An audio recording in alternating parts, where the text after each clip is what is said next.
Okay, thanks everybody, and for joining us. I'm proud to be joined by Senators Murray and Baldwin. Now over the last month in office, can we get a little quiet? Thank you. Over the last month in office, President Trump and Senate Republicans have not focused on lowering prices or making life easier or better for American families. In fact, they're doing the total opposite. Look no further than the House of Representatives right as we speak. As soon as today, House Republicans are going to attempt to pass a budget resolution that clears the way for one of the most draconian cuts of Medicaid in history. And it will hurt so many people in so many different ways in every corner of America. Why? Why do they want to do this? Why would they want to cut Medicaid? Why would they want to tell a community health center to close? Why would they want to tell a senior in a nursing home you're being kicked out?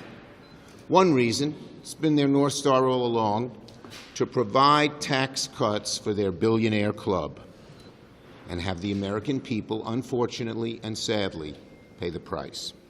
The Republican bill could cut $880 billion in just Medicaid alone, throwing 80 million Americans, kids, veterans, the elderly, to the wolves, just to get their friends big tax cuts.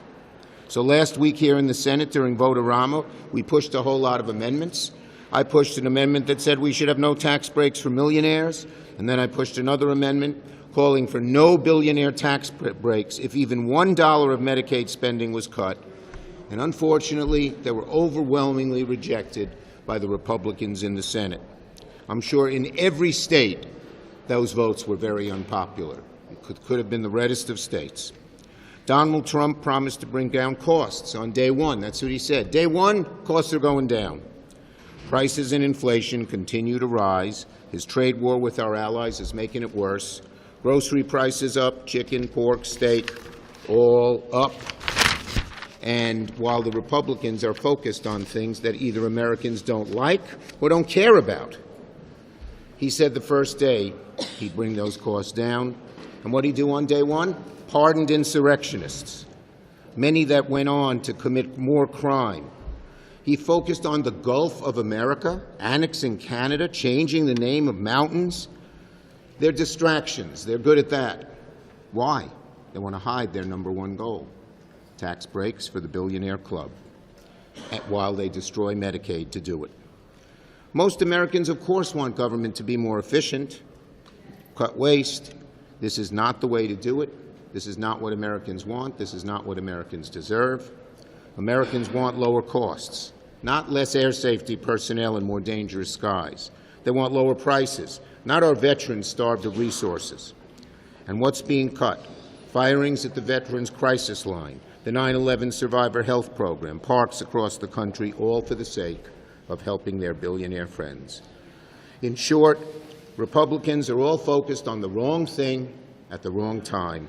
Under Donald Trump's Republican policy, billionaires win, families lose. Patty. On Sunday, the leader of the Republican Party, Elon Musk, tweeted that he thought a government shutdown would be, quote, great. That's one totally out-of-touch billionaire who needs a serious reality check. Elon may never depend on receiving benefits on time, but for everyone else, shutdowns are painful and costly. Democrats, however, do not want a shutdown. We are at the table negotiating in good faith to fund the government. But Republicans are the majority in the House and in the Senate. If they want our votes, they need to work with us. We are close on top-line spending, but we need to know Republicans are willing to work with us to protect Congress's power of the purse. And I welcome any and all ideas they may have on how we can work together to do just that. That is the absolute bare minimum, and it's frankly not asking a whole lot. Republicans should not be so eager to let Elon Musk cut off cancer research or clean energy jobs in their districts. They should not follow Elon towards a shutdown. Now, even though March 14th is just around the corner, most Republicans aren't really focused on funding the government.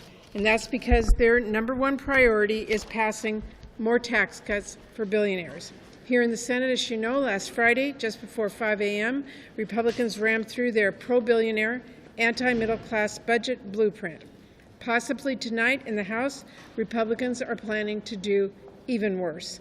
And to pass their massive tax giveaway for billionaires, they're going to defund Medicaid, slash veterans benefits, and force kids to go hungry. I want to be clear, the congressional districts with the highest enrollment for Medicaid in my state are represented by Republicans. There's simply no way to realize the trillions in cuts they're calling for without kicking kids and families off Medicaid. They are cutting health care for the children they represent to cut taxes for billionaires, hurting kids, making it so a child can't see a doctor, to give Elon Musk a tax break he doesn't need.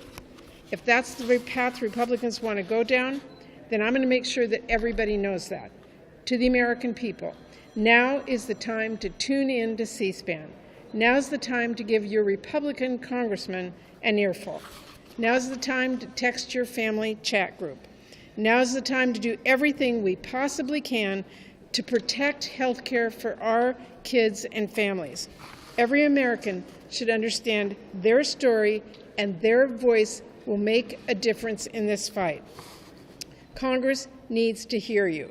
So my advice is get loud. I will be using my voice and my vote to make sure kids can see a doctor, to make sure that kids do not go hungry.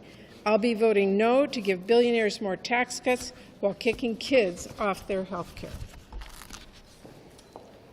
Senator Baldwin.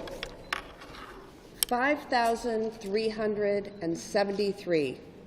That is exactly how many phone calls my office received just in the past week from Wisconsinites who don't want President Trump slashing Medicaid, who don't want the world's richest man to rig government so that he can profit even more, who don't want veterans' benefits or services being cut, and who don't want hardworking public servants fired for no reason at all.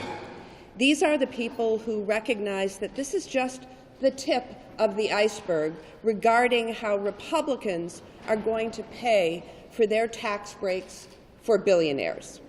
Because at the very center of all these unpopular policies, what binds them all together is Republicans' North Star, a massive tax break for the wealthy and the biggest corporations on the backs of our constituents. Look, we have seen this movie before. Last go-around, the Republicans gave tax breaks to the very wealthy. And in my state, one taxpayer, one single company got a bigger tax break than all Wisconsinites combined in the first year of that plan. That company was ExxonMobil. Just think about that. One taxpayer got a bigger tax break than every Wisconsinite put together. This time, the tax break will be bigger, and it will be paid for by taking food from hungry kids, shutting nursing home doors, and ripping health care away from kids and disabled Americans. Their number one target is, of course, Medicaid. No matter what my colleagues use as a policy cover, the end result will be the same. Elderly people will be left without care, vulnerable kids will be left without a doctor to go to, and disabled individuals without the help they need to live healthy and dignified lives. Let me quickly tell you about a Wisconsinite who reached out to me. She's a 60-year-old woman who was diagnosed with stage 4 metastatic breast cancer, and it's metastasized to her brain, lungs, and liver. She depends upon Medicaid for treatment, and without Medicaid, she said, and I quote her, she'd be forced to ration or forego cancer treatment, hastening my death, or send me and my husband into bankruptcy while trying to keep me alive. Let that sink in. Let that sink in. The Republican plan puts her cancer coverage on the chopping block. And make no mistake, it will rob seniors, kids, and the disabled to pay for the rich to get richer. It's wrong. We're going to use every lever we have at our disposal to lift up the concerns that we are hearing from our constituents. Band together and organize with them and fight to stop this tax break for billionaires on the backs of our constituents. Back to Leader Schumer. Okay. Yes, sir. We heard what you said yesterday, marking the 3-year anniversary of the war in Ukraine. But what do you think is the path forward for the U.S. vis-a-vis the war in Ukraine? Does it make sense to try to negotiate a peace deal with Putin and Zelensky? Look, the Ukrainian people have fought long and hard. We know who started this war, Putin, who's a bully.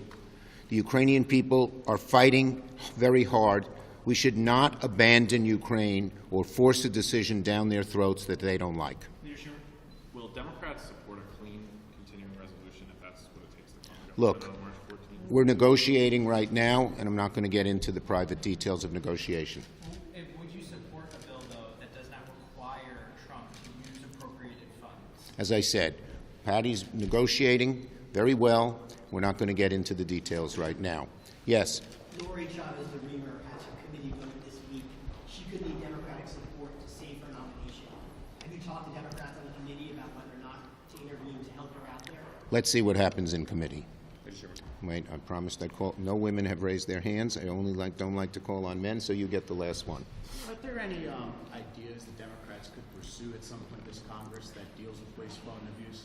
There's lots of them, and we want to get rid of waste, fraud, and abuse, definitely. But you don't use a blowtorch. You don't use a meat axe and cut all the good things as well as things that are waste, fraud, and abuse. No smart businessman would do that. And I think what they're doing is just outrageous. It's hurting people, and I think the people in America are going to hate what they're doing, which is cutting people who are working hard and doing very needed jobs that help the American people. Thank you, everybody. Should have called on Igor. Should have called on Igor.